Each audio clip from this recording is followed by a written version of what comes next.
What if your Galaxy could do everything an iPhone does, plus a whole lot more, for free? Samsung built the tool, then barely told anyone about it.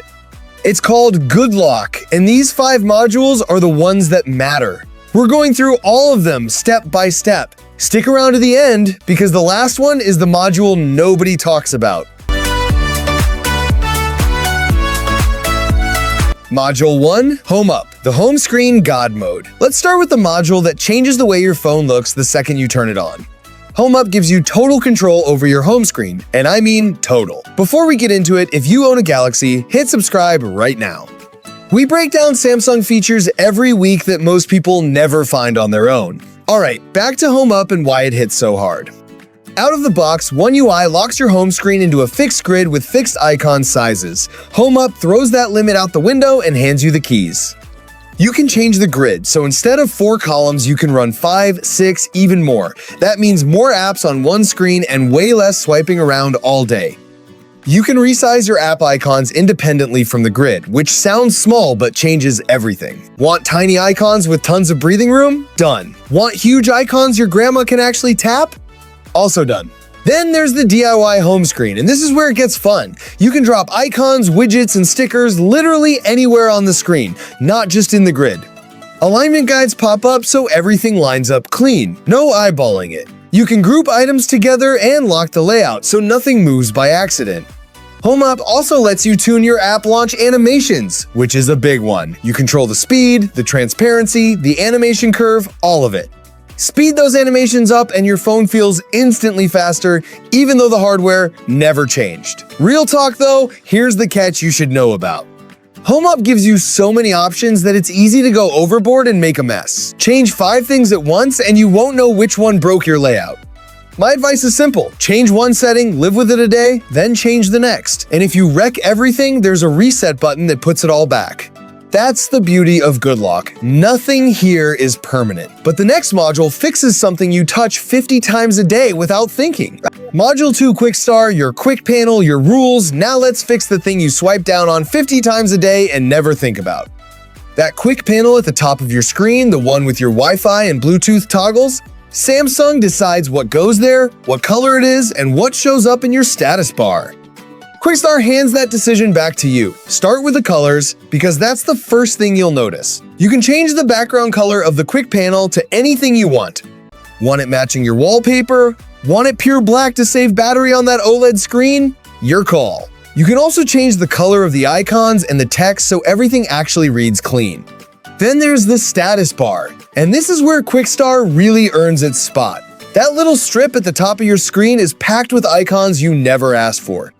NFC icon, alarm icon, Vaulty icon, half of them mean nothing to you. QuickStar lets you hide every single one you don't care about.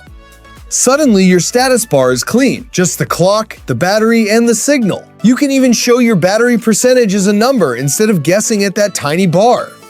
And here's a small one that people love. You can hide the carrier name from your lock screen. No more staring at your carrier's logo every time you check the time. You can also rearrange your toggle buttons so the ones you actually use sit up front. So where's the downside? Being straight with you, there's really not much. The only thing worth knowing is that some options depend on your One UI version. If a toggle looks grayed out, that usually means your software just doesn't support it yet. Samsung updates these modules constantly, so check the Galaxy Store for updates. QuickStar takes maybe 3 minutes to set up and you'll notice it every single day. It's one of those things where you can't go back once you've seen it clean. Small changes, but you feel them every time you unlock your phone.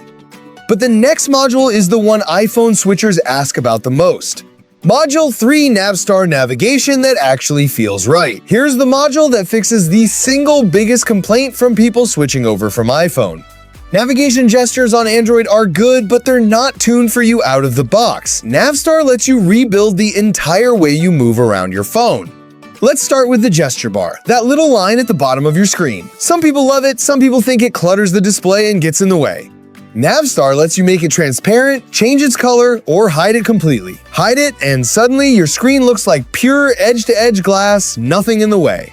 And the swipe gestures still work exactly the same, you just can't see the handle. Now here's the part that matters most for the iPhone crowd.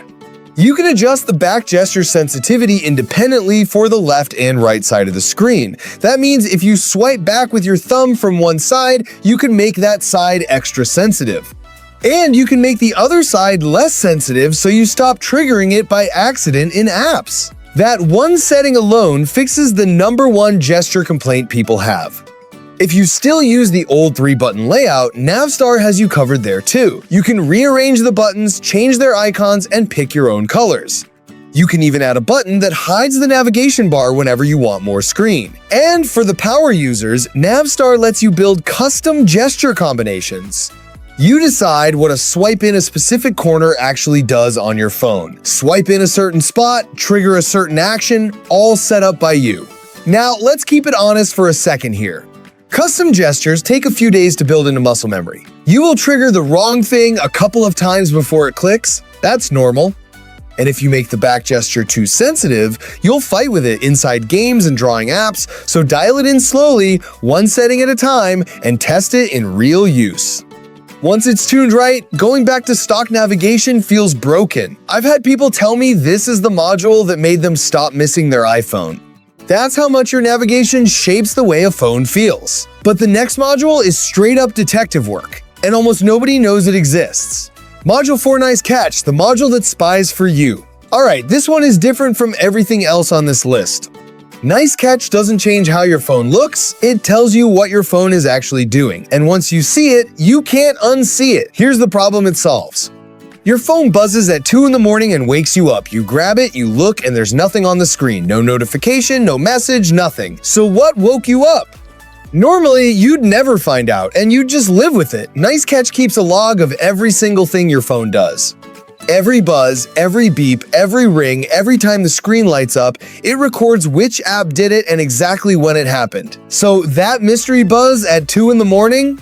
Open Nice Catch, and there it is, with a name attached. 9 times out of 10, it's some app you forgot you even installed. Now you know exactly which app to kill, and your nights get quiet again. But it goes further than that. Nice Catch also logs every settings change on your phone. So if something suddenly stops working and you swear you didn't touch anything, check the log. It'll show you exactly what changed and when, and often it was an app doing it in the background. That's how you catch apps changing your settings without asking. Being straight with you, there is one thing to keep in mind. Nice Catch collects a lot of data, and the log fills up fast on a busy phone. It's not something you check every day, it's something you open when you have a problem. Think of it as a black box recorder, not a daily dashboard. Turn it on, forget about it, and when something weird happens, go look. That's how you use it right. This module is pure detective work, and it costs you nothing. But the last one is the module that turns your Galaxy into something else entirely. Module 5 RegiStar. And this is the big one. We saved the best for last, and I'm telling you right now, this module is criminally underrated. RegiStar does a bunch of things, but one feature alone justifies the download. It's called Back Tap, and yeah, it's exactly what you think it is. You know how iPhone users can double tap the back of their phone to trigger an action? Turns out your Galaxy can do that too. Samsung just never told you. With RegiStar, you double tap the back of your phone and something happens. You pick what that something is. Open the camera, turn on the flashlight, take a screenshot, launch any app you want. Triple tap works too, so that's a second shortcut on the same gesture. Think about that for a second. Your phone is in your pocket, you tap the back twice, camera's already open, no unlocking, no swiping, no hunting for an icon. And RegiStar doesn't stop there. It also lets you remap your side key with your own custom actions. Long press it, double press it, you decide what each one does. Then there's Force Touch, where a firm press on the screen triggers an action. That's another shortcut most people have no idea their phone is capable of. RegiStar also cleans up your settings app, which sounds boring but really isn't. You can reorder the entire settings menu and hide the sections you never open. And it keeps a history of every settings change you make, so you can undo mistakes. Now, here's the honest part you need to hear. Backtap works through most phone cases, but a really thick one can kill the sensitivity. If it's not registering, try a firmer double tap or take the case off and test it. Also, don't map backtap to something destructive, because accidental taps do happen. Set it to the camera or the flashlight and you'll thank yourself later. But once you set this up, you'll use it every single day without thinking. Real talk, this is the one feature I'd miss the most if Samsung took it away. That's what Good Lock does. It takes a phone you already own and makes it yours. So those were 5 Good Lock modules that completely change how your Galaxy works. Home Up for total home screen control, QuickStar for a clean, quick panel, NavStar for navigation that finally feels right, Nice Catch to see what your phone is really doing, and RegiStar for back tap and custom shortcuts. All of them are free, all of them are official Samsung, and all of them are one download away. Which module are you installing first? Drop it in the comments, I read every single one. If this video helped you out, smash that like button and subscribe to Premium Tech. We break down Samsung features every week that nobody else bothers to cover. Thanks for watching all the way through. Peace.